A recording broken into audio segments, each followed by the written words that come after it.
Ahoy there, everyone, and welcome to a brand new episode of the Silver Screen Podcast, where today we are marking Thanksgiving for our American friends and the holiday season for most anyone else by joining Steve Martin and John Candy on the ultimate nightmare road trip.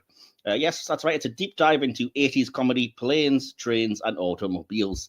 I am your reliable regular host and trip advisor, Mike Wilson, and I'm joined by two familiar traveling companions who are decidedly less irritating than Del Griffith, joining me in doing the mess around. Back from last week's review of Ferris Bueller's Day Off, the John Hughes dream team has reassembled. Firstly, it's filmmaker, film lover, and friend of the show, Michael Whaley. Welcome back. Hey, thanks for having me again. This one was at least planned way out. Yes, yeah. This one you didn't jump on, but our other guest did because, we've had some issues with the podcasting in the last few weeks. So, speaking of which, last but not least, of course, we are also joined by Discord diva, amateur cinephile, and professional podcast savior, Sandy Eavenson. Welcome back. Hello. What a warm welcome. You're very welcome. And thanks again for jumping in on this one at the last minute. You weren't intended to be here, but thankfully it's a film you know and like, and you were willing to jump in. So that's something. So, we'll join Del and Neil on their road trip shortly. But first, I want to start like I often do with my episodes by going around and asking when was the first time you saw this film and what were your initial impressions of it? What stood out immediately on first watch? And Whaley, I think I'll come to you first and ask if you don't mind for that one. All right. I'm trying to remember exactly when the first time I saw it. I'm thinking that it was because I was only 8 when it came out, so I'm pretty positive I didn't see it. I think I saw it probably when I was about 14 or 15 after falling in love with John Candy and Steve Martin with tons of other things separately and all. So I think I was, 14 or 15. So, however many, you can do that math on that, however many years ago that was. But so I saw it in the mid 90s and I think I just saw it on a VHS copy I'd rented at Blockbuster. It was just, I don't know that there was anything crazy with it or something like, I got to go to the theater and see this. It was one of those that I just I like these people. Let's give this a watch. And I don't think my mom or my grandma had seen it at that point either. So it was just one I found, naturally without without anybody telling me, you should watch this. And of course, loved it because I love both of them. And John Hughes makes some good movies. So. Yeah, that's fair enough. I take it it's not a holiday tradition, or it wasn't a holiday tradition, at least in your house or anything. I did watch it, of course, for this again, and I might throw it on again for Thanksgiving. But I don't really do any Thanksgiving rituals or anything. We just make some dinner and have some friends over is all we do. But okay, but no, it's still a great movie. Still holds up. Oh, absolutely, yeah, cool. So, what about you then, Sandy? Can you recall your first experience with this movie? I do. I was probably around 12, and I remember the thing I took most away from this movie was watching my grandfather watching it and laughing so hard. I was like, wow, this must really be funny. And anything my grandpa liked, I automatically liked. So that's my first memory of it. I don't think I got a lot of it. But I did definitely like Steve Martin and John Candy already, just like Whaley did. And I think it was just probably a little too grown up for me. Like I remember not having a lot of interest, but just really enjoying my grandpa really enjoy the movie. And over the years, just like Whaley, I hadn't made it a part of my tradition, but I was actually thinking, because I was talking to my daughter about it since I watched it again recently, that I was going to put it on for her for Thanksgiving, because we always like to watch holiday movies, and there aren't a lot of Thanksgiving movies really. No, it's a choice between either this or Eli Roth's horror movie, I think, at this point. But although I probably will be watching that because I'm just weird. And we don't celebrate Thanksgiving anyway. So, which is so hard for us to remember for an American-centric way of thinking. Well, I mean, you say that, but it's kind of more and more, as we've kind of become more of a, connected world and things, we're very aware of it, even if we don't celebrate it. So we always tend to know when it comes up. And for some bizarre reason, we inherited Black Friday from you guys. so even though we don't have Thanksgiving, we do get that part. The crap pot that nobody likes. It's definitely a holiday that could use like a bit of a reinvention, though, right? Yeah, that makes sense. I mean, I swear this is relevant because it kind of feeds into what I was going to say about my experience with this movie, which is that the very first time I saw it was only about 3 or 4 years ago. Because we don't really have Thanksgiving over here, I don't think the movie fully translated, and it put, I don't know if it just put this country off for a long time or whatever. I couldn't really say, but I would certainly say this isn't really like a huge sort of hit in the way that, for example, Home Alone springs to mind as a kind of John Hughes holiday movie, which does happen to have John Candy in. Like, that was huge. That was stratospheric popular in this country. And Planes, Trains, and Automobiles was just kind of this thing that, we knew it existed, but it was kind of this weird curio that only, the hardcore comedy fans had really seen. But then, again, there's been kind of a paradigm shift in the last few years when, I don't know if whoever owns it just realized they could kind of do a remarketing job. So they started releasing it as a kind of holiday movie, quote unquote, or even as a Christmas movie.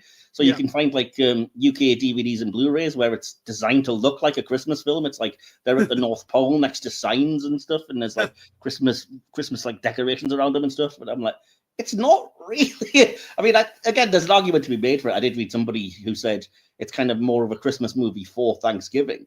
And again, it's all the holiday period because Thanksgiving happens to fall as we would be starting to celebrate Christmas anyway. So for sure. I do think it works in that regard. But yeah, so I hadn't seen it until about 3 or 4 years ago when it was starting to kind of appear in these holiday films you might want to watch type things. And I did pick up the Blu-ray for very cheap, watched it and was like, why have I not seen this movie? This is freaking brilliant. Like, how is it not really? And especially because this is such a weird kind of thing to explain, but my family are obsessed with John Candy. And we all have our own favorite kind of John Candy movies. My mum just adores Uncle Buck, and we all like it. My brother loves Cool Runnings. I'm Spaceballs, obviously. So we all kind of we love John Candy. Had seen all of his other movies, seen everything he'd done and everything, and we're always talking about how good he is as a comedian and how it unites our entire family, which very few things do. And yet none of us had seen this movie because, like I said, in the UK, it just kind of came and went and never really picked up with any kind of fan base, really. It's actually, this is such a bizarre story, but there was actually I don't know if you guys have a board game called Scene-It, but spelled S-C-E-N-E. Yeah, we do. Scene-It's a thing, yeah. Well, we started playing that when I was at university because we picked it up when I was obviously living with lots of other film students and stuff. And one of the clips that it showed you on Scene-It was the clip of the really surreal moment when they're about to hit the two trucks going the opposite direction. And it just sort of cuts to them appearing as skeletons, and then John Candy is like a demon just laughing. And we had no idea what it was from, and we didn't know. And we were like, what the fuck is this movie? This is so weird. And so that was kind of my first experience of ever even seeing a clip from it and then looking it up and being like, oh, it's Planes, Trains, and Automobiles. Okay, I get it. All right. So yeah. I will say that I think that how you were describing that, like, it was one that just wasn't that big, no matter who the big people are and stuff like that. I felt like that was the same way here. Like, it was, like said, a lot of other John Candy movies, which I absolutely love. I can't even pick a favorite. There's too many really good ones to do. But, like, I just remember, like, it's just one that people kind of, I think it was because it was, I don't know, more adultish. But like watching it now, like the stress of being an adult and stuff like that with things for that makes much more sense than you are when they're 14 or 12. And like Sandy was saying earlier, which I agree completely. Like, I don't know that I got everything. It wasn't until I watched it when I was older. But it wasn't even on rotation for me, even though it is still a great movie and I love the people involved. I don't know. I think it's the same thing, but I think it kind of did the same thing over here as it did over there for you, Michael, with it was a decent movie. It did well. People knew of it, but it wasn't just something people rewatched. It wasn't something that people threw on for the holidays. And then when they started throwing it on, it started getting bigger again. And, it was just one of those kind of forgotten, I don't want to say forgotten, just kind of like out of sight, out of mind movies that people are like, oh yeah, I really like that movie. But, it's not one they're like, I need to buy this or I need to own it or I need to watch it every holiday until, the last 5-10 years. Yeah, that's fair enough. I mean, I couldn't necessarily explain it, but I do wonder if there is a kind of, like you said, a lack of the universal kind of family appeal because there's not really as much for the kids. Yeah, because there's obviously, there's a lot of foul language and stuff in there anyway.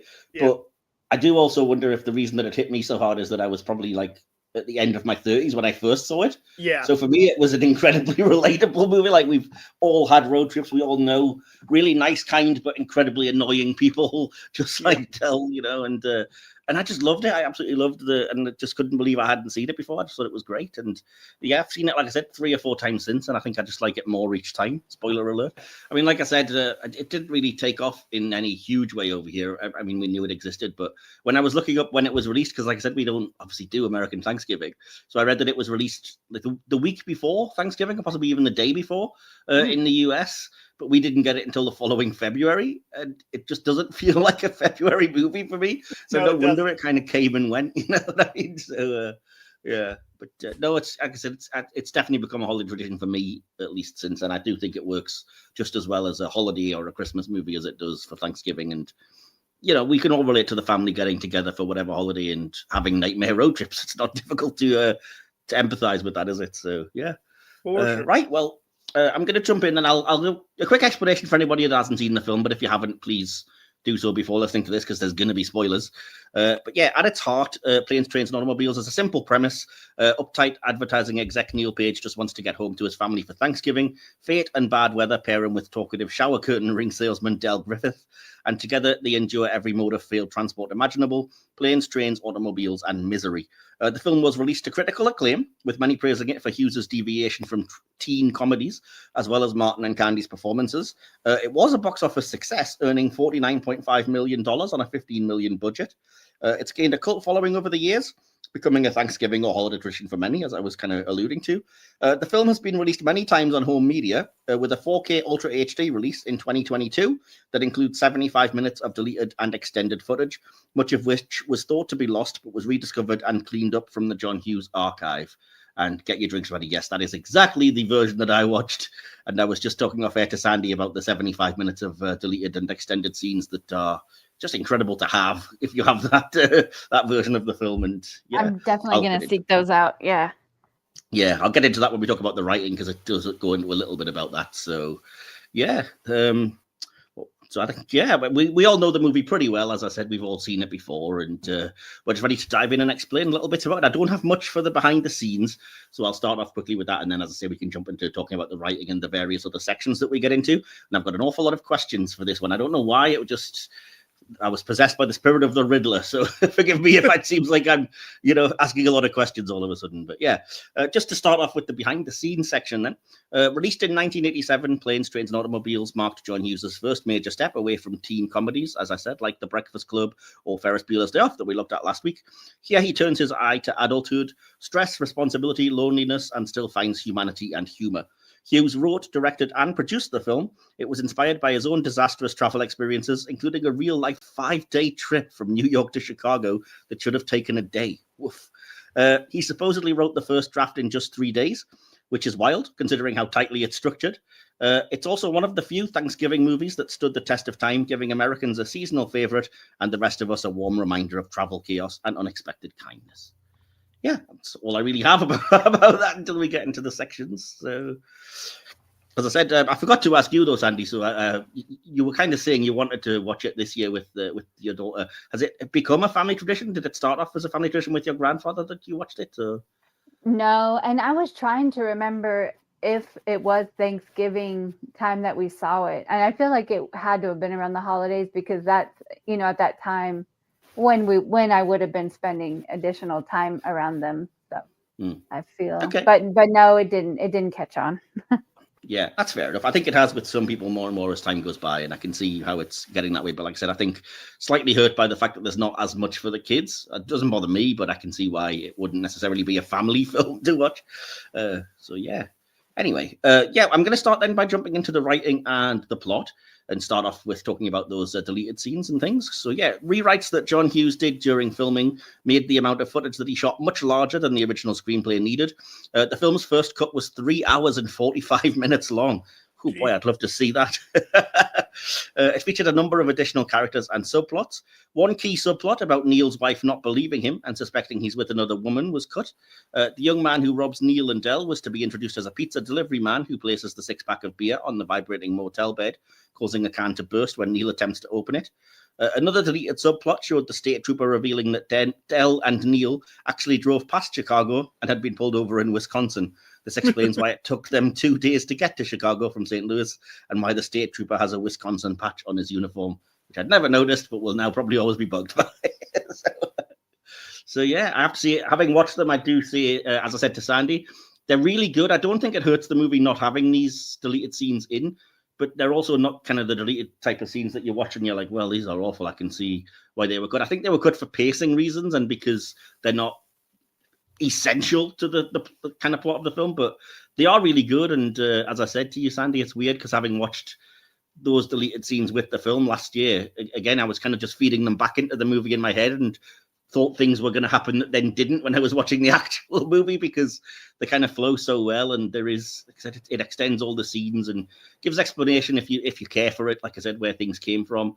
But as you said, Sandy, sometimes I think it's funnier, like when they get robbed, it's kind of funnier. It's out of nowhere and a random guy, as opposed to the whole setup of. I know when I watched it this last time, I was like, how brazen and odd of him just to come in there and.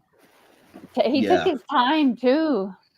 Yeah, I mean, like I said, it's funnier that way, but it does go into detail about like the guy having a grudge with them and them being poor tippers and whatever else, and him deciding he was going to come back later, and you don't need it, and it's kind of it's cool, it's fine, but yeah. And I have to say, the one thing that I do kind of think isn't necessarily a miss, but I think it kind of explains things a lot better is the ongoing subplot about Neil's wife thinking he's cheating on her and not believing that Del Griffith is a real person.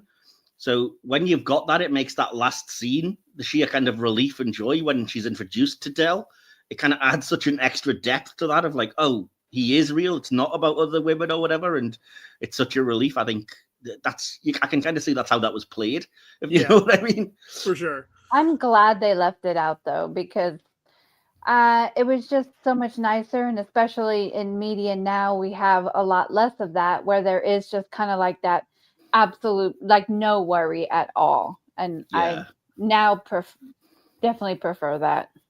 Yeah, fair enough. Cool.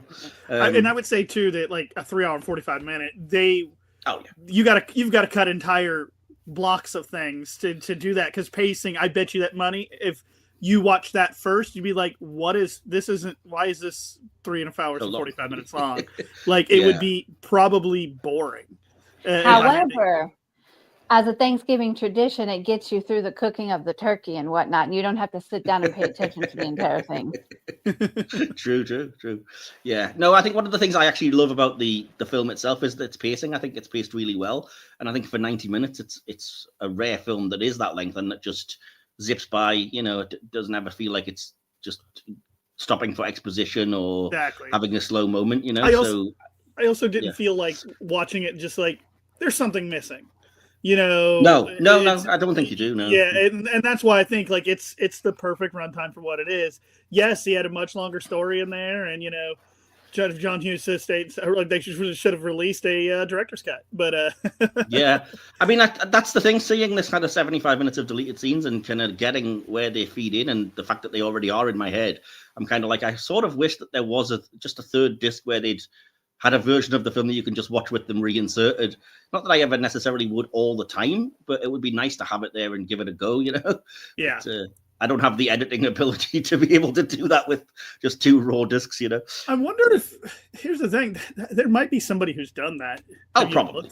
Have you looked for it? Like, I haven't, no, I've never really, it really just occurred to me kind of this year that I was like, I wonder if there is, But yeah, I mean, I'm going to start off with the very obvious big question, which is, it's a very funny movie, but what are your comedic highlights from the movie without just naming everything? So, Sandy, I think I'll come to you first. Do you have any kind of highlights that stand out in the comedy part? I mean, everything, but even in the beginning, in that meeting they're having, and the way the boss is just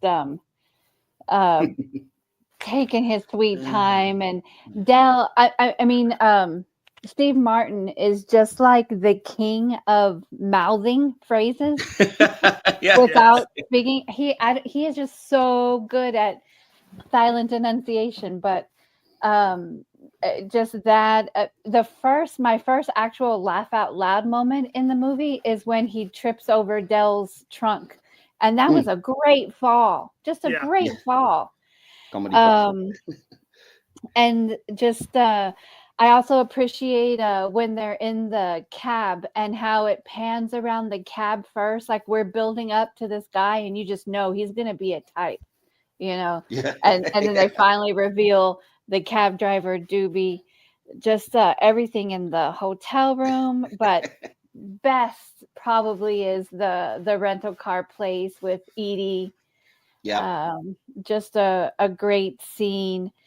And then the driving the wrong way and telling the guy, you're going the wrong way. How does he know where we're going? He's drunk. It's just really great. Just how everything goes wrong. So just and how it just all feels, not any of it doesn't feel too manufactured. And that's what's great, I think, about the comedy in here. It's just so naturally occurring. It's so organic, all of the jokes. Yeah, which is weird because when you stop and think about it, it is ridiculous.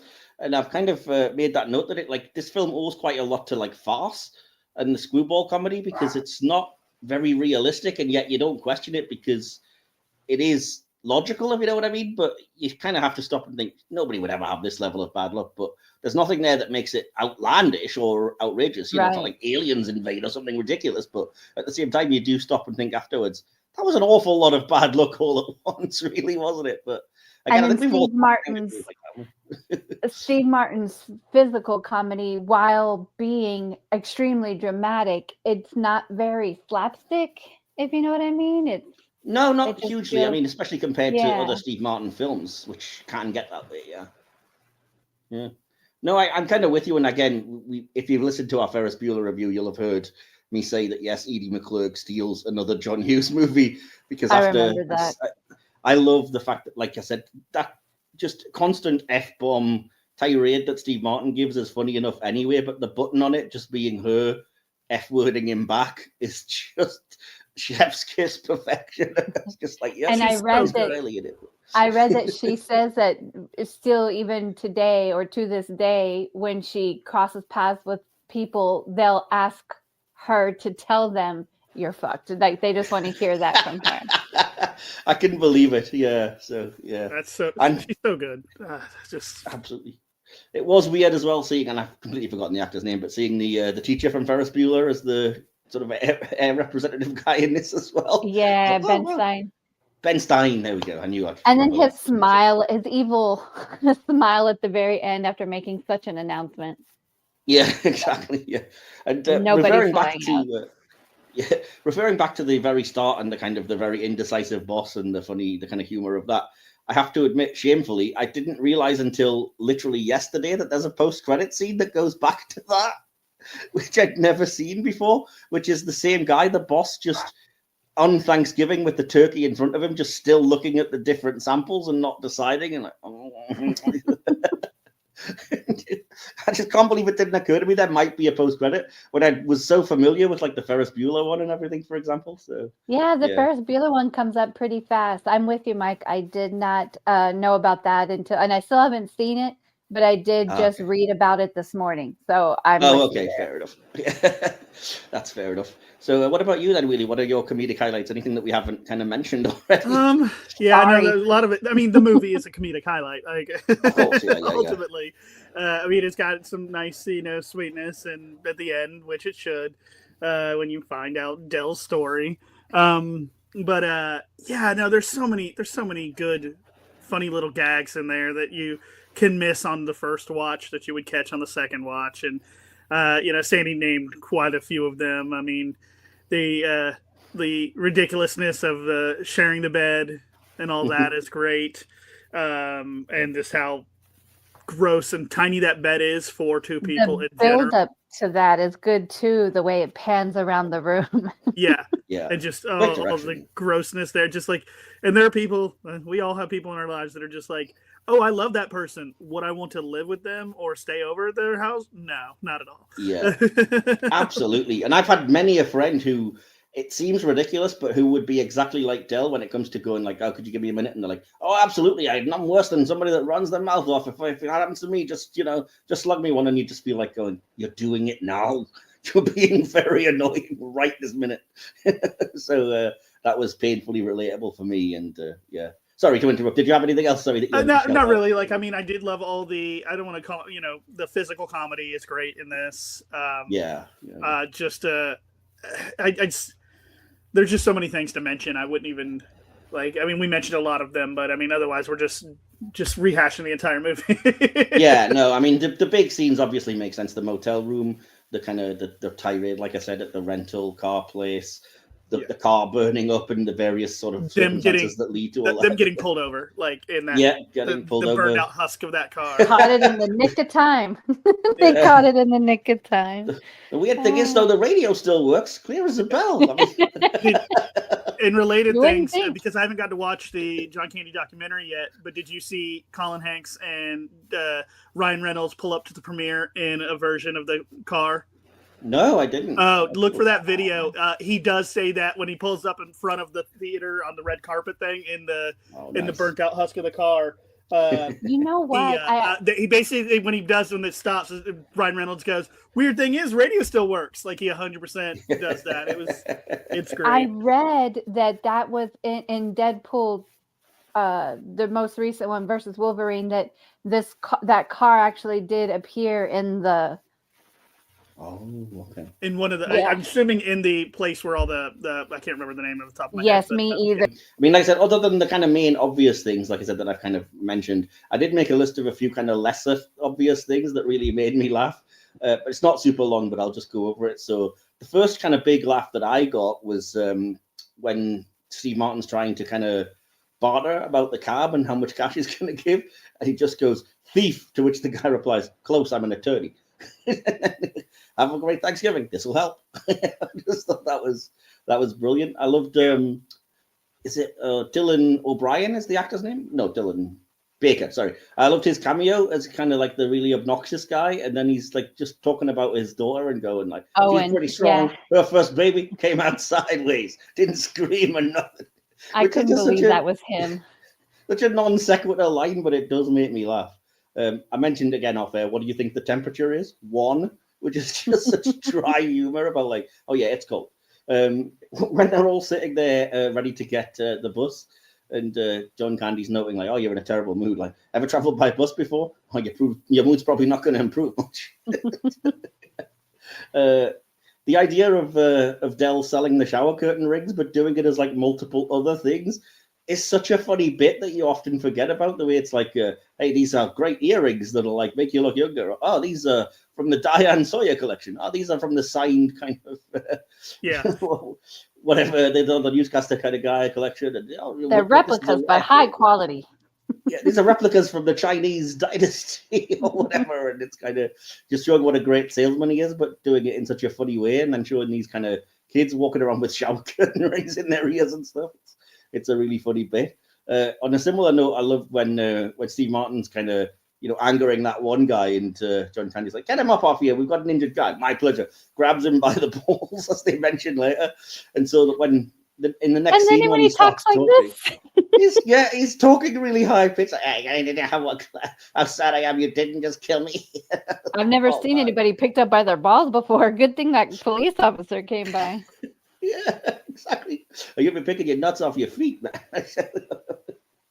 But and a couple of other things. First of all, when they're doing that kind of white knuckle moment, I do love the surreal flashes that I mentioned. That even though they're so weird, but the bit afterwards when they've got their fingers like indented in the dashboard. Again, it's a little moment that I don't even know if you necessarily would notice, but the way they've got to peel it off as if like they were that tense, it's kind of dug right in. I love that little bit. And when Neil punches Del, and in the next scene, he's like, "You could have killed me punching me in the skull like that. That's how Houdini died, Yeah. Just a stupid gag, but I like it. And the final one is the one that I've got on my little profile picture type thing here. When Del's desperately trying to get a room, and he doesn't have any of the resources that even Neil has. And he's like, do you have like, so many bucks and a good watch? No, I have $2 and a Casio. So showing it like a Price is Right hostess. Like, ooh, look. Yeah, I'm going to have to say no. Sorry. So, I loved all of that. So anyway, moving on. So yeah, for you, is there anything that resonates about the stuff that isn't, or that's underneath the slapstick? The way that it kind of is, it's a film about empathy and loneliness as well, I think is one of its strengths. And is there a moment that kind of hits you with that? And again, I'll come to you, Whaley. Sorry first this time. I mean, the reveal that, Dell's wife is gone. And, that really was, he's still an annoying person, but he's just a lonely person. And that makes you try really hard to find connection. And that annoys people sometimes. And so it's kind of, honestly, it's kind of semi-relatable. Like, being where people might think you're annoying right off the rip, even though you're a great person who just wants to help everybody and make people laugh and, be a good person, at the end of the day, he's just trying to find a friend and, keep the loneliness from creeping in too much, Yeah, for sure. And so is there a scene, I think, that or a moment that emphasizes that for you? Because I can think of a couple, but I don't want to kind of tread on your toes. I really like the one he's, just actually getting brought to the I guess maybe right before they get to Steve Martin's to Neil's house, just that last little bit right before that, I think really hits that when he, is there and then getting introduced to his wife. Yeah, definitely. Yeah, it's powerful. And as I said, the way it's played by all of them is so good. And I mean, the actual final revelation is, I was shocked because, like I said, with this film not being super well known, I didn't know every inch of the plot. So I didn't know the spoiler of the big reveal at the end. And my word, it hits really hard. And then it still does now. I mean, it's such an emotional still holds up. Yeah, absolutely. And it still affects me just the same as it did that first time, because it's such a sad moment about, just watch it and see itself. It works. I think it's played so well, and it's sold by the acting and stuff. So what about you then, Sandy? Is there anything that you think, because again, I can think of something else, but I don't want to ruin it for you. Is there anything that speaks to that kind of storyline for you? Yeah. Well, first of all, in the beginning, how Neil is just really suffering in silence, and I was thinking, because that's more my type, right? Just this is annoying, just gonna give a tight smile and move on with my day. But then it keeps happening, and I wonder, when would I have broke? When Neil breaks and goes off on him in the hotel room, and that's where I felt like it deviated from my own personality. But yeah, I probably would have broken at some point. I just don't know if it would have been as early as Neil did. But I just really identified with Neil all through the beginning, and putting up with the shoes coming off in the plane and stuff like that. But then as they went through all of this, and then they come to the second hotel, the El Rancho, right where we were just talking about the scene where, they barter. One of them is able to barter for a hotel room, and he finally invites Dell in with him, and how they're sitting there and just eventually just laughing at everything that happened, and sharing the little airplane bottles of liquor.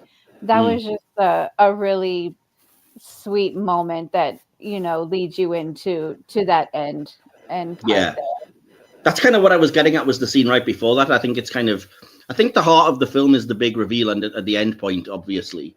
But I think you kind of get lots of hints of that. And the kind of key moment for me leading up to it is when he's alone in the car and doesn't have the room, and he starts talking to Marie and saying, like, yo, you were totally right about me. I'm just such an idiot. And I'm meeting a guy whose company I like, and I smother him, and I wish you were here, but that's not going to happen now. And I was like, this is such a pivotal moment.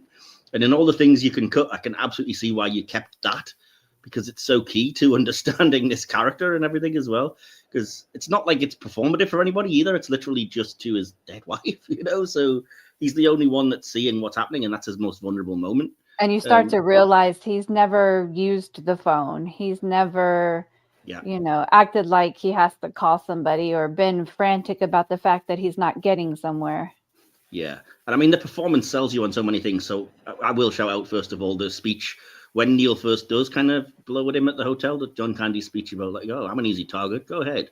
And the whole speech that follows that is so good and so well performed. But the moment that breaks my heart the most is just a little moment, especially when in retrospect, when they're at the hotel and when Neil says, well, at the very least, you've got a woman you love to grow old with. And he just looks all somber and just says, love is too small a word for how I feel about my wife.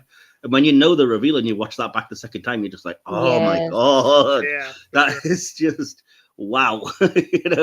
So I think that's Hughes really playing the emotional beats the way that we know he can with teen angst, but really translating it into into something hard hitting, I think, in a lot of ways.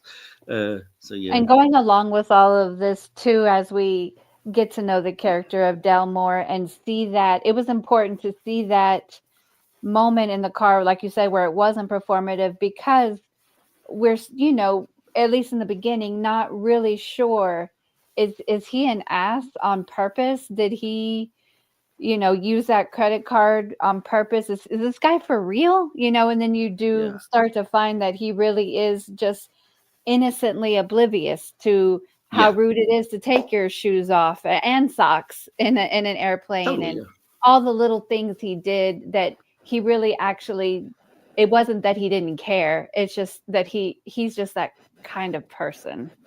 Yeah, precisely. And I think that, again, I don't think many other actors could have gotten away with it, because you would have ended up hating them, even though it's completely unintentional and it's not mean-spirited. But I think John Candy's got this certain charisma and this certain charm that you can't help but like him, even though he's being annoying, if you know what I mean. So just kind of 100%. I don't think anybody else could have played that part well. Yeah. So even at the point when like everything's gone wrong and he's been really annoying, when he starts doing the mess around, so to speak, in that one scene, it's just such a joyous scene because you're right there with him and you're absolutely loving the kind of vibes and like, oh yeah, man, this is after everything else, you're having just a moment of fun. I love that. And then I also reminded me of the very next scene when they're in the car and they're singing. And it reminds me of that. Actually took me back to being in high school, the first year of high school. My mother made me be in Pep Squad, even though I didn't want to. But ouch. I have such great memories of us singing different songs on the way to the football games and on the way back, and just the whole bus just singing together. And it's a really great scene when they do that the couple of times here in the movie. It's such an underrated joke there as well, when like he tells Neil to pick a song and nobody knows the song that he's doing. It's too highbrow, whatever, and then just does the Flintstones theme and everybody joins in. It's just brilliant. Yeah, I like a lot of those things. Just chucking a question then in your way, referring to what I was talking about earlier, the closing reveal about Dell's wife, having been dead for so long. Again, I think it hits really hard. Was it a shock for you the first time you saw it? Can you even remember? And do you agree with me it's the heart of the film, or is something else? Does something else fulfill that role for you? Sandy, I'll come to you first. I don't know why.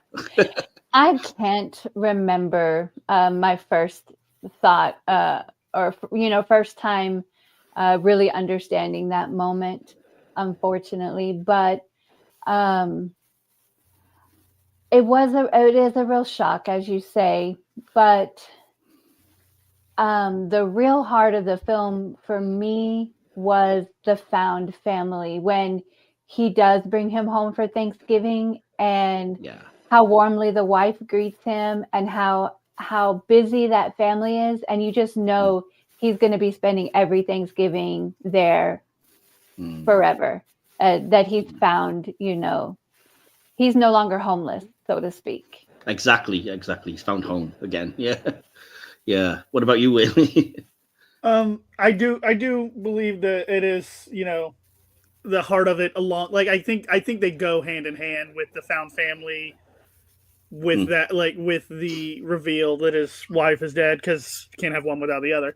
But I definitely think that is more the heart of this, is, the impetus is the dead wife, but then finding a new family, even if it doesn't start well.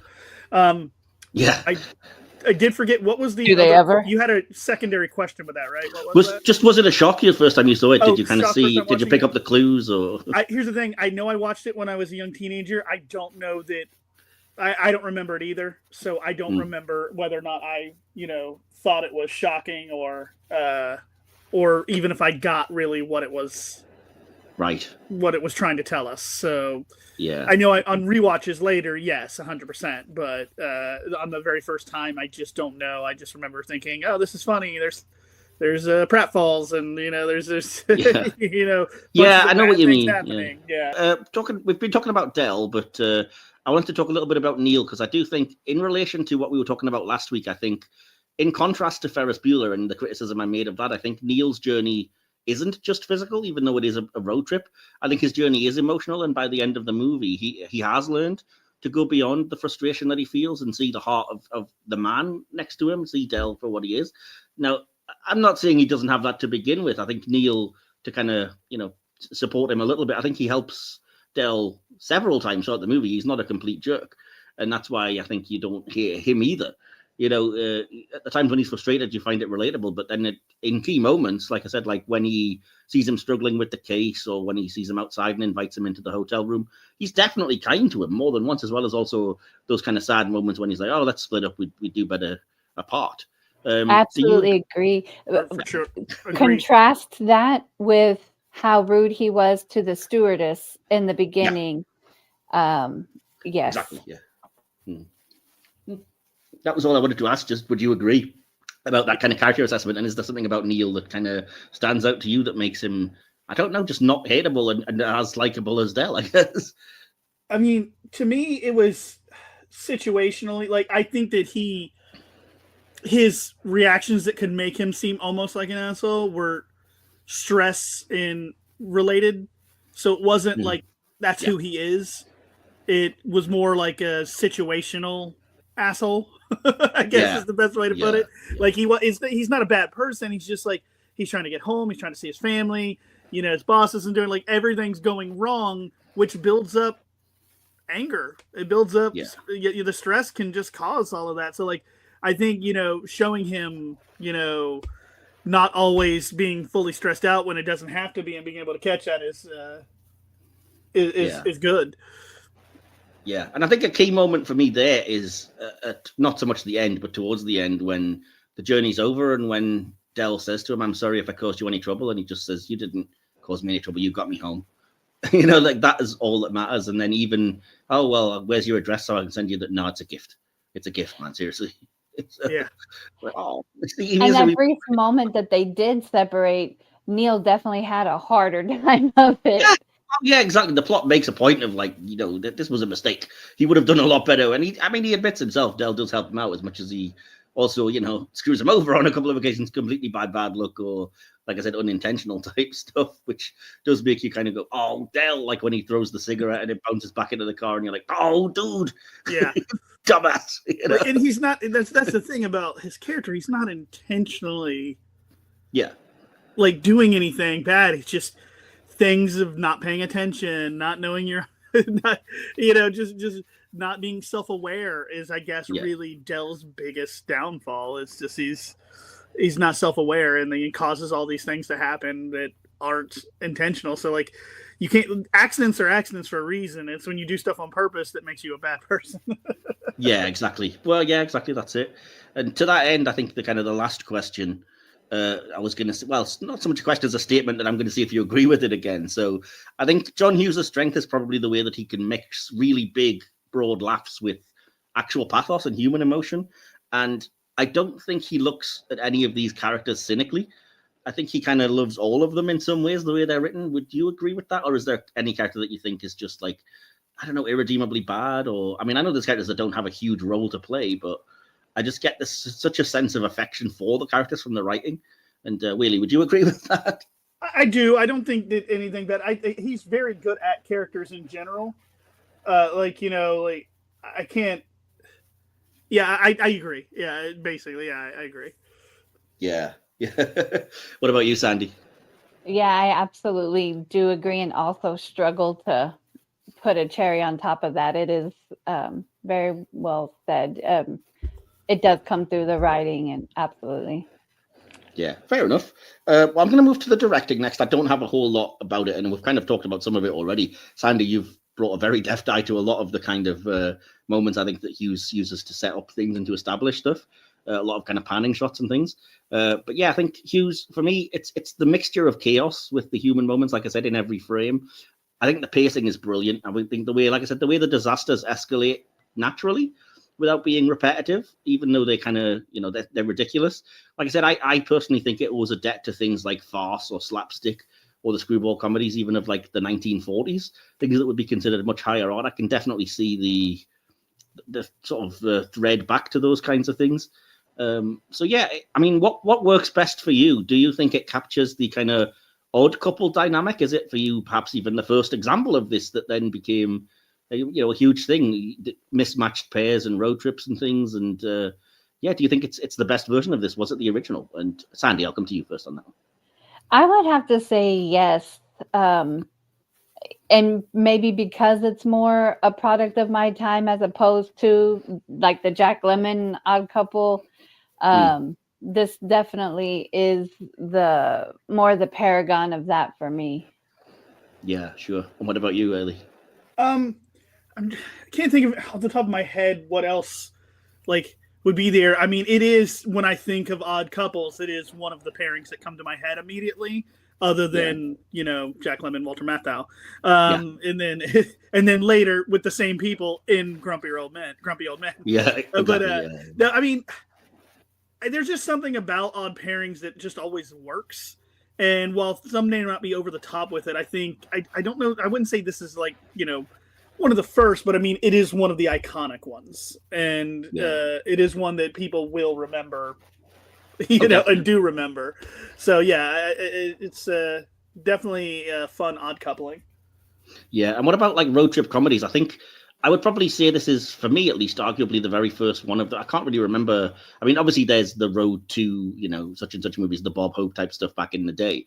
But in terms of road trip stuff, I just remember that this came out, like I said, didn't seem to make a huge impact. But then you've got like Road Trip or Rat Race or Due Date or whatever. Yeah, exactly. Euro Trip, which is still one of my favorite. Exactly, yeah. So, I mean, how does it work as a road trip comedy? Do you think can you see how it kind of kickstarted that genre, maybe? Yeah, I can.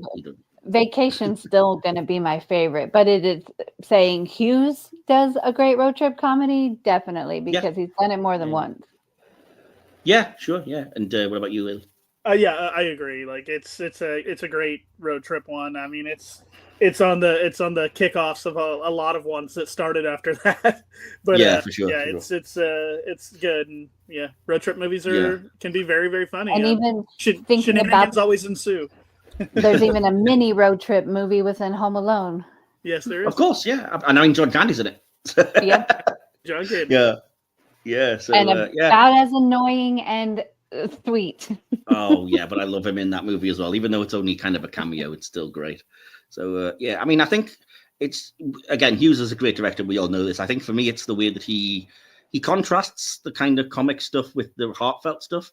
There's some sharp edits during the comedy, like I said, that makes it seem slapstick. But then when he has to slow down, and this is in kind of conjunction with the acting, he can sell anything with just nothing, if you know what I mean. So, for example, the moment on the train when Steve Martin's kind of reliving everything that happened and laughing to himself, and then the way his face just changes when he realizes about the kind of truth about Marie and Dell's situation.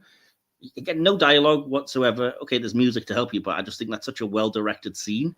And again, it's such a contrast to the ridiculous slapsticky stuff that Martin's been doing at times, falling down the snow-capped areas and angrily, throwing his tickets away and stuff. And yeah, I mean, I think ultimately,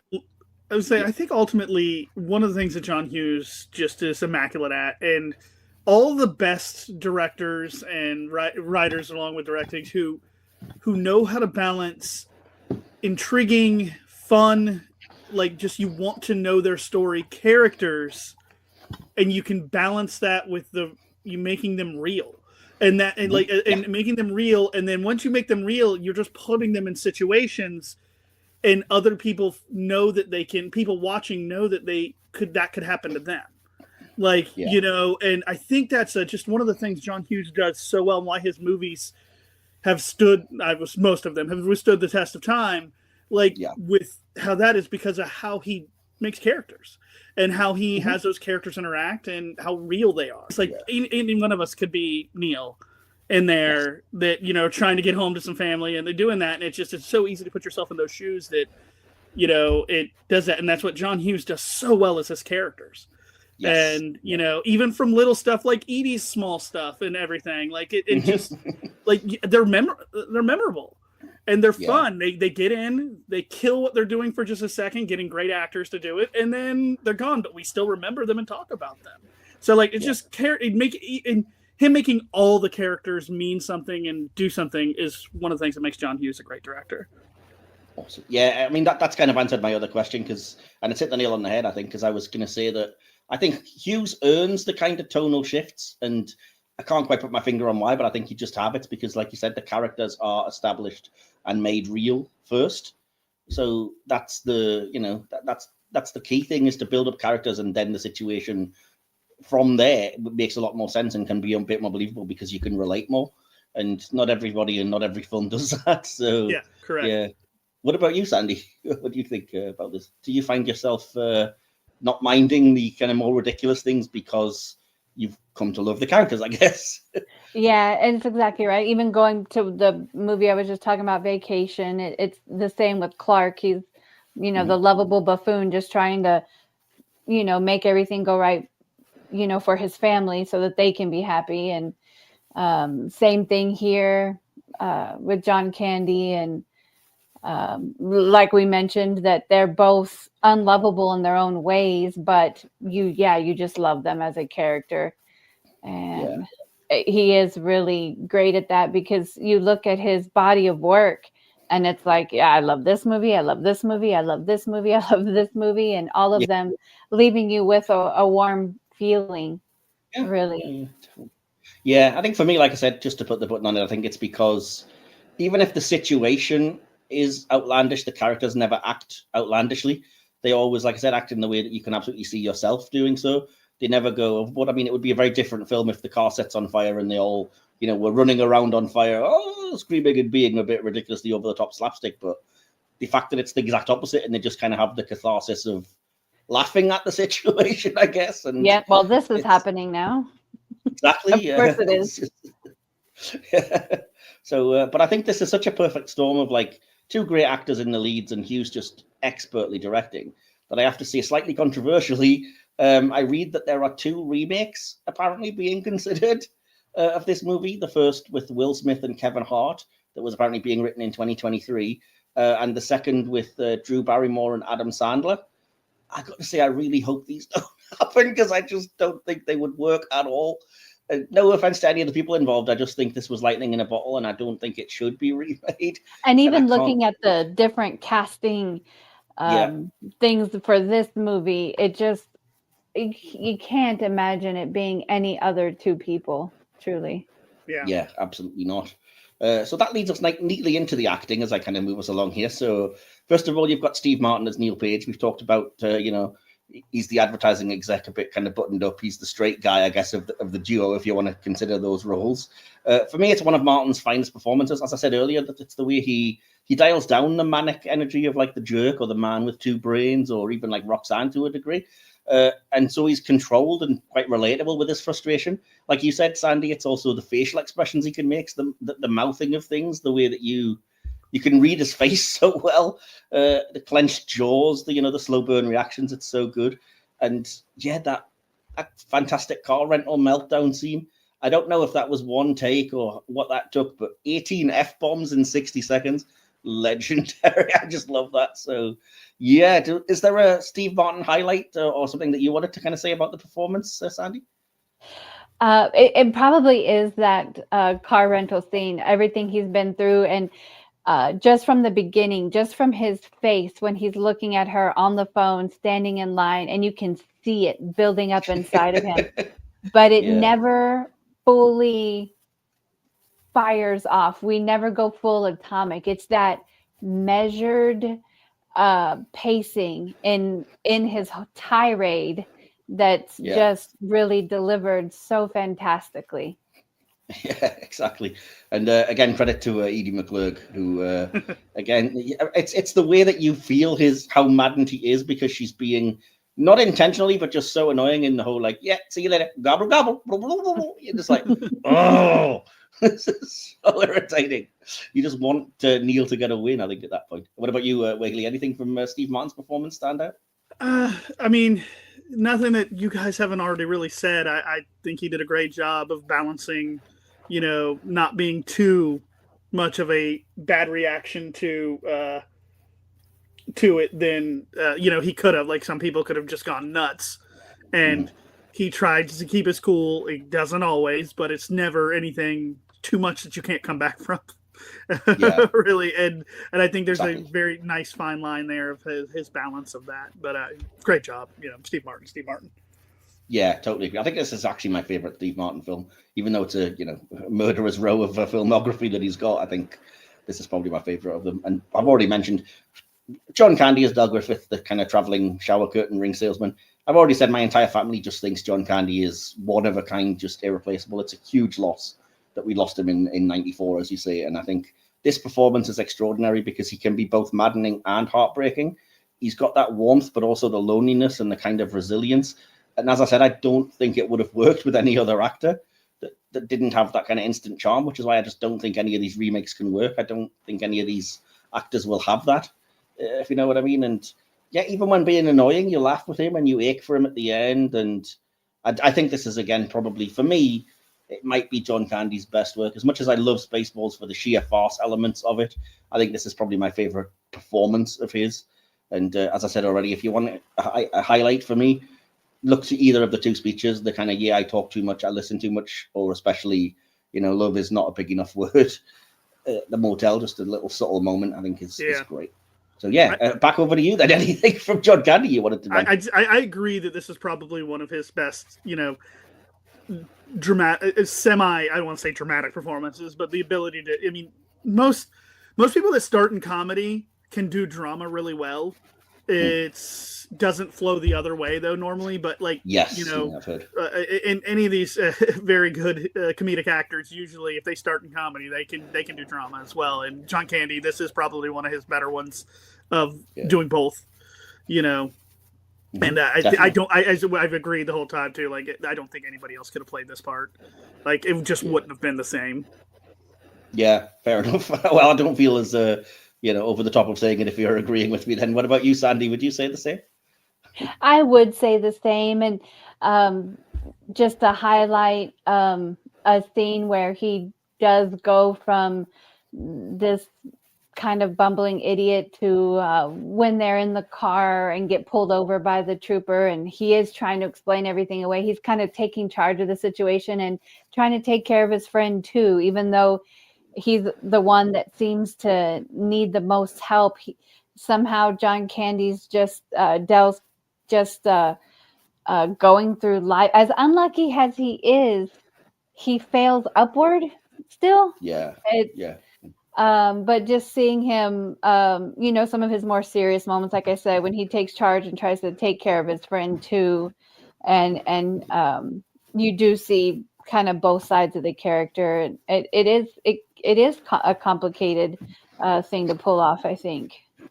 Yeah, absolutely. And I mean, credit to the writing for also pointing out that he's obviously got some kind of charming thing to be a good salesman and to have all of these like solutions because, I sold shower curtain rings, so I can get you on this bus, I can get you on this situation. And I mean, it is him that ultimately comes up with getting Neil home. He wouldn't have done it without him. There's no denying that fact. It would have been. It's almost a superpower how good a salesman he is. Well, and just how he pulls up with things at random times. Like, he had no problem getting a rental car, even when Neil did. He pulls up at the end in that Osh Magosh truck thing, even though they're in the back, but he got him there, and even the bus tickets and everything. He always came through for him, and even though it wasn't him that caused the situation, it was the weather or whatever else, he was the kind of solution to it all the time, and I think Neil came to appreciate that. Like I said, in just that one line of, well, you got me home. So, yeah. Well, otherwise, I'll just go quickly through the other actors and then ask your opinions on that. So you've got Layla Robbins, of course, playing Susan Page, Neil's wife, giving you warmth even in a very brief screen time. There's lots more, as I said, in the extended scenes, and she's a great actress. But if you're looking to just the movie, as we've already said, that final reaction shot just sells the ending. It's very emotional. Yeah. We got Michael McKean as the bit part, humorless trooper that pulls them over. Something of a nothing role, but fun. Dylan Baker, I've already mentioned, is Owen Mooney, the man who lets Stell and Neil ride in the bed of his pickup truck. Kind of steals his one scene with the whole "get your lazy butt out here" and spitting and she gave birth sideways, etc. I think, and as you said, Sandy, kind of unrecognizable as being that actor. And of course, you've got Larry Hankin as Doobie, the eccentric cabbie. It's pure 80s character actor energy, and I'm sure you probably know him from Friends and 1,000 other comedy things and stuff as that guy that's never the lead but always a great kind of bit part. And there's cameos, of course, from Kevin Bacon at the very start that we haven't mentioned because it's kind of just there and gone. And we did mention Ben Stein and, like I said, the brilliant Edie McClurg, whose face off with Neil is legendary and who steals the second John Hughes movie somewhat after Ferris Bueller. So do any of those performances stand out to you, Whaley, or anything that you wanted to mention that I haven't? So I mean, no, I don't know if there's anything else that I love Edie, obviously, but the Dylan Baker cameo, I really liked. I really found that very, very funny in that whole entire scene with Dylan Baker. But there's a lot of good. Michael McKean is always great, and and it is kind of weird seeing the likes of Michael McKean and Kevin Bacon, who are now like huge actors, just appear for a scene and then be done, and you're like, oh, okay, all right. I just realized that Matthew Lawrence played Little Neil. I know. Yeah, Matthew Lawrence. I didn't realize that. Right. Young Matthew Lawrence played Little Neil. Where do you know Matthew Lawrence from? Because I'm sure I know what you're going to say, and it won't be the same thing as me. Well, that's Joey Lawrence, but was Matthew on that show? I mean, Matthew's from where he got big first. I mean, I knew him as Joey Lawrence's brother, but is Boy Meets World. Okay. I thought you were going to say Mrs. Doubtfire. So, Sandy, anything you wanted to shout out from the supporting cast or anybody that we haven't brought up? Again, just Edie. Yeah, that's the one that sticks out the most. And I did enjoy seeing the trooper. And like I had mentioned, I couldn't believe that who Owen ended up being. Definitely unrecognizable in that day and age. But that's about it. Cool. Well, the next thing I want to talk about is the VFX production design, because, again, there's not a lot to say. There's not really any flashy visual effects because it's classic practical filmmaking, given the genre anyway. The car fire sequence, for example, is done with real flames and stunt driving. The production design nails the dreary motels, the icy roads, the grimy bus interiors that make you feel the misery of travel. Also worth noting that they shot across several states in freezing conditions. Steve Martin admitted it was one of the toughest shoots he'd ever done, but the results speak for themselves. And there's not much else to say other than great, cool practical work in the, dangerous stunt of the fiery car and everything. And other than that, just great work at authenticity of all the places they were filming and stuff. For sure. Did anything stand out to you, Sandy, other than that? No, just I agree. But it's a great movie when you don't notice any of that. You're just there in the moment with them. Everything, like you said, feels very authentic and. Yep. Yeah. Cool. What about you, Whaley? Anything else you wanted to mention? No, I think it looked great. Like it looked exactly like it was supposed to. Yeah. I mean, you can probably imagine it might have been done with CGI, the sort of car on fire or the crashing sequence through the trucks or whatever nowadays, and I don't think it would have been as good press. But yeah. And you definitely appreciate that daytime is daytime and nighttime is nighttime, because when they film during the day and darken it later, you can absolutely tell. Yeah, totally. Yeah, I'm with you on that one. Cool. So then moving to the music and sound then, obviously the score is by Ira Newborn, which blends bluesy soul and 80s synth pop. It's very of its time, I think, but also at the same time, it kind of fits the emotional core of the movie.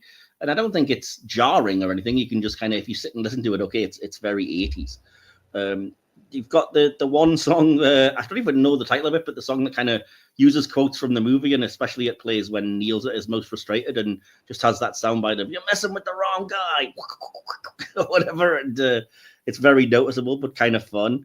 The sound design is good at amplifying frustration with like train brakes, plane turbulence, or the mad chipper Muzak in the rental office.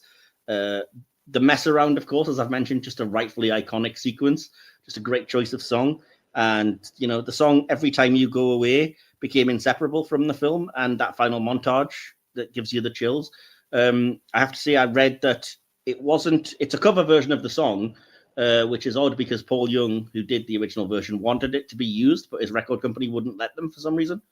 I think possibly because it was an R-rated comedy at the time. I'm not sure, but for whatever reason, when the soundtrack was eventually released, the Paul Young version is on it, even though it's not the version that's in the film. So go figure. So yeah, does anything stand out to you guys about the music and sound? Just throwing it open to either of you here. Well, not especially. Like, I mean, I don't remember thinking, oh, this is fantastic, but I also don't remember going, what is going on? Which is just means it's properly scored and the music was good and effective, but it wasn't anything special. Like, to me, it wasn't something like, oh, I've got to go back and do this. I mean, use of some songs here and there were great, but nothing that stood out. Okay, cool. Sandy, anything for you? Exact same. Cool. Well, I have a couple of wrap-up questions, and then we'll get into our kind of audience response, our favorite stuff, and then sort of score this and then get out of here. So the first wrap-up question was going to be: do you ultimately think this movie is more funny or emotional, or does it manage to hit a perfect balance for you? Whaley, I'll ask you first. Yeah. I think it's more funny. Like, I wouldn't even say dramedy. I'd say it's a comedy that has some drama elements, but good stories are going to have drama elements, even if it's not necessarily played that way. So I would 100% say that it's a comedy first, and then with some drama added, sprinkled in for story purposes. Yeah. Okay, cool. What about you, Sandy?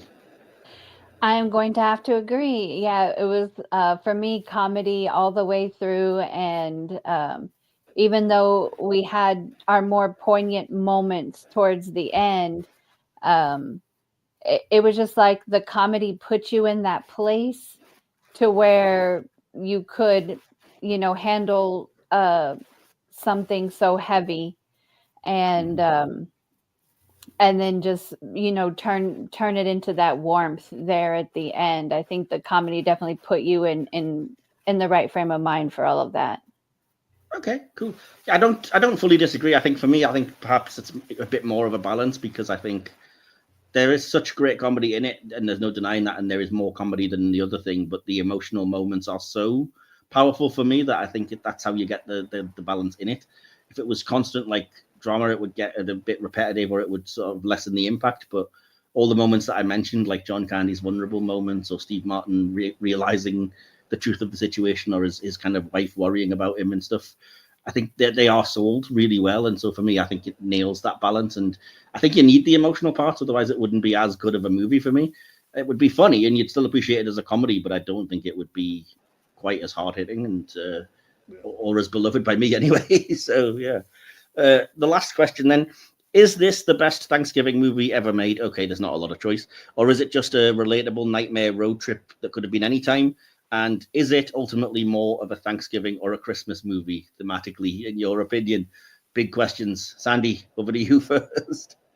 10-year-old me would have said Charlie Brown is probably the best Thanksgiving movie. But as an adult, I would have to say this one definitely is. And I'm really, I mentioned I'm going to show it to my daughter, and I'm actually really hoping it does become something that we watch every year. And I kind of think I will be, because I probably haven't watched this in a good 15 years. Wow. Okay. And I've definitely enjoyed it more this because I am an adult, and I have had these types of days before, nothing quite like this, but I've had mishaps on travel, happen to me.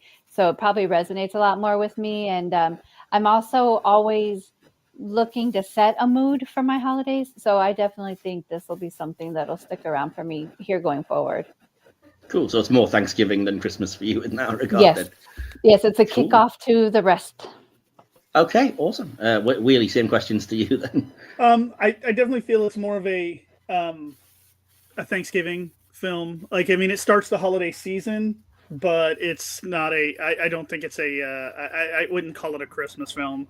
But what was the other question with that? Well, really, just is it the best Thanksgiving? And is it the best Thanksgiving? Yeah. Yeah.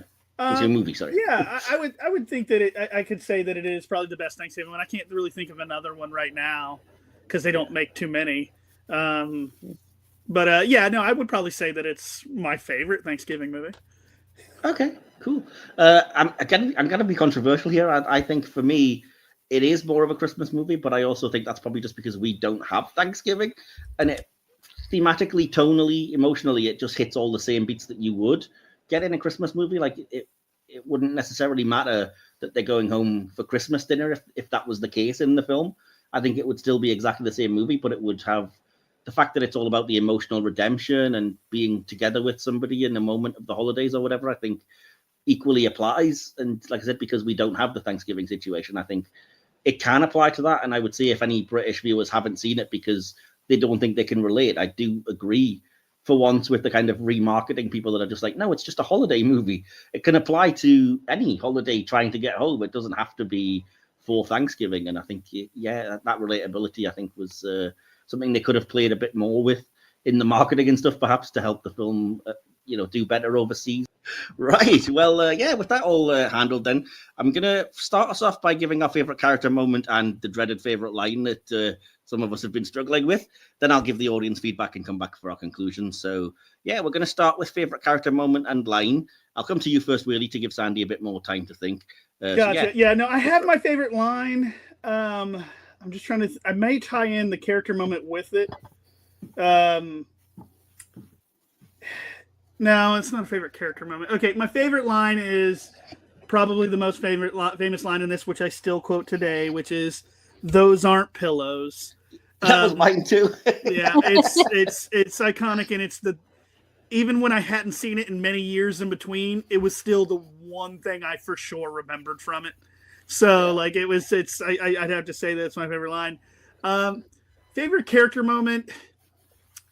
I think I'm going to go the more dramatic route, and that is, I'd say that the reveal of Dell's wife in that moment there where Steve Martin learns it. You know what's funny is when I was younger, my brain figured his hand was just like between his legs, his upper legs or something. That's what I assumed. Oh no, between his it never budgets. Occurred to me.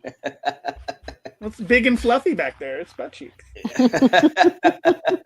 So that was your favorite moment and line. Do you have a favorite character, or is it going to be blindingly obvious, really? Character is probably it's got. I mean, I have to say it's Dell, Sean Candy. Yeah, definitely.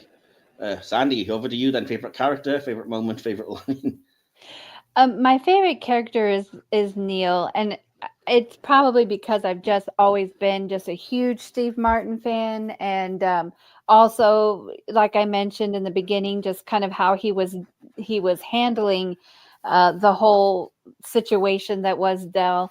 I just felt more in tune with him, and also just his acting and everything.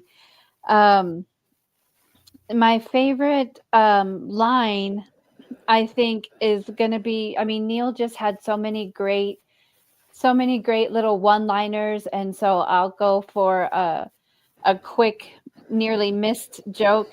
When he was coming up to the cab dispatcher, and the cab dispatcher is like, "Why don't you try the airlines? It's faster and you get a free meal."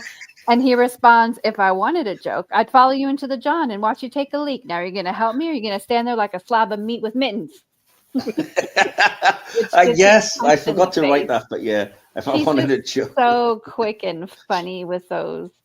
And my favorite character moment is one we have all talked about again, but it's, the very end where they're walking up to Neil's house, and Neil, I had read that metaphorically that trunk was John Candy lugging around his heavy past, and how he comes up and he's happily helping him carry that burden, and they're walking up to the house, and he tells them, "Oh boy, you're one lucky guy, Neil." And he says, "I know." And he does, in that moment, he realizes all he has to be grateful for that Dell doesn't have.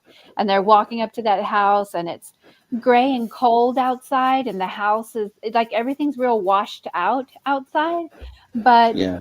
the windows are warm and yellow and inviting, and they just walk in, and there's that warm exchange between Dell and Mrs. Page. And like I said, he's found his family now, and I just love that moment so much. That's my favorite moment there. Yeah, you've nailed that. I mean, I would have agreed with everything you said, basically. And yeah, I can't remember what I was going to say. Yeah, no, I really appreciate that kind of, didn't even occur to me, but that idea that the metaphor of the big case being all about John Candy's. Because what's in it, actually? What is in it? Well, I just assumed it's all the stuff he needs for the shower curtain selling, because he goes, he says he doesn't have a home, so he just goes everywhere selling these things. So I presume it's those.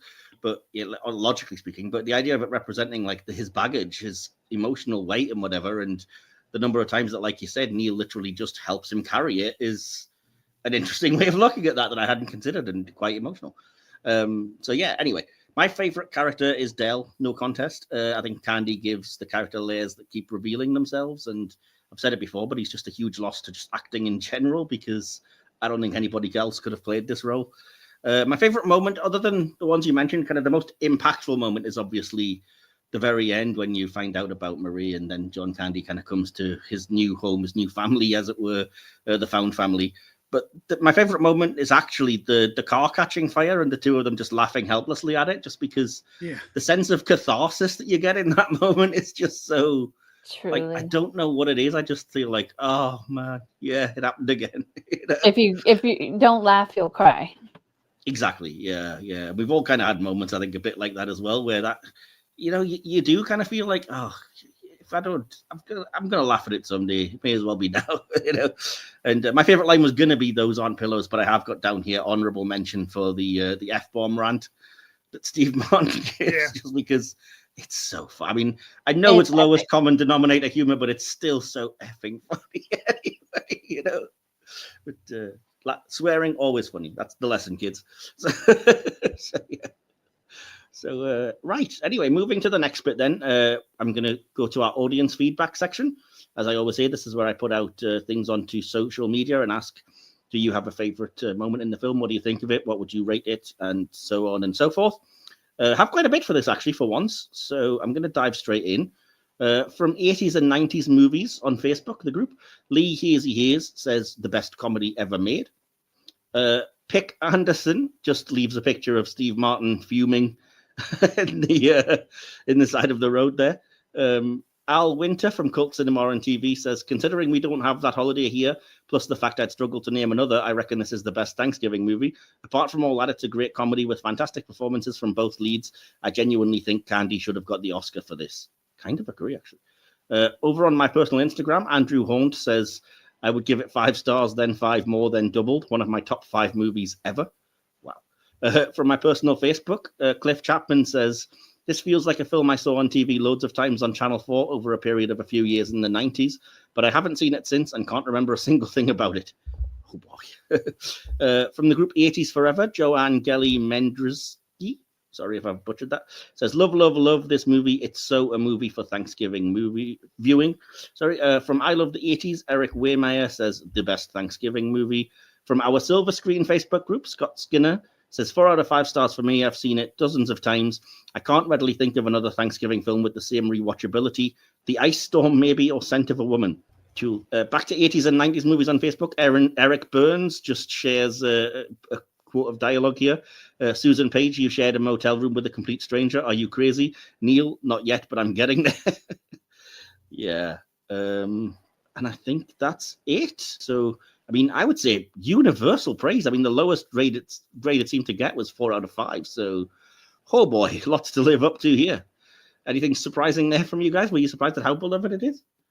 No, not now, having rewatched it recently. Yeah, I think hopefully this inspires a lot of people to go back and rewatch it, especially like the people in the UK for whom it doesn't quite hit as powerfully. So it's just a great movie. Right, so we'll finish with our conclusions and our score out of 5 stars, as we always do. And let's see, Sandy, would you like to go first? Yes, I don't Usually I look at a movie, even when I really like it, I have a niggle or something that brings it, subtracting from 5 stars. Yeah. But this movie was just all around so wholesome, so well paced, so well shot, so well acted. The jokes all hit. Even now, I cannot find a single fault with this movie. And so this might be my first 5-star movie out of all the ones Wow. we reviewed. I can't find a Awesome. single fault. I really enjoyed it.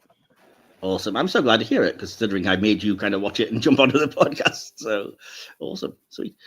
Michael Whaley, what about you? What's your conclusion and your score then for this? Planes, Trains is a underrated movie. I think more people definitely should watch it. I can't give it 5. I love it and it's great, but there's just things that I think are better. And in that range, I'll say 4.5 out of 5. Okay, fair enough. Right, let me just work this out.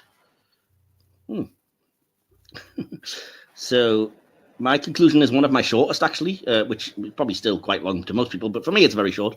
I don't need to reiterate how perfectly I think this film is performed, written, directed, paced, and shot.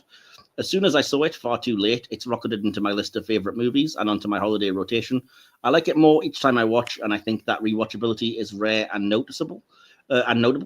Controversially, with Home Alone right there, I think it's the best John Hughes holiday movie. Screw it, I think it's the best John Hughes movie. Steve Martin's everyman charm, John Candy's charisma, humor that works, relatability, and that gut punch emotional ending all hit hard on first watch or 21st. Planes, Trains, and Automobiles remains timeless, not just as a comedy, but as a story about seeing the humanity in others. It's messy, heartfelt, and deeply funny. It's a film about bad travel and good people, and even if you're freezing, broke, and stuck next to a stranger who snores, it reminds you that kindness and connection can still get you home. And I also gave it 5 stars, Sandy, out of 5. I just adore this movie.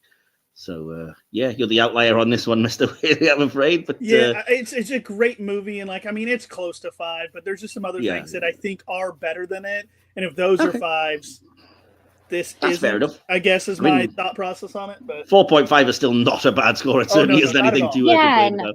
All combined, it's going to be a more accurate overall score. Well, I was just going to say, combining those 3 together, dividing by the 3 of us here, gives a final score for Planes, Trains, and Automobiles of 4.8 out of 5. So, come on. It's pretty great. Much like Ferris Bueller, it's essentially more or less 5, but I'll, we'll say 4.8, and then for letterbox purposes, we'll round it up to 5 when we put it on there. So, I think that's fair. Would you agree? For sure. Yes. Awesome.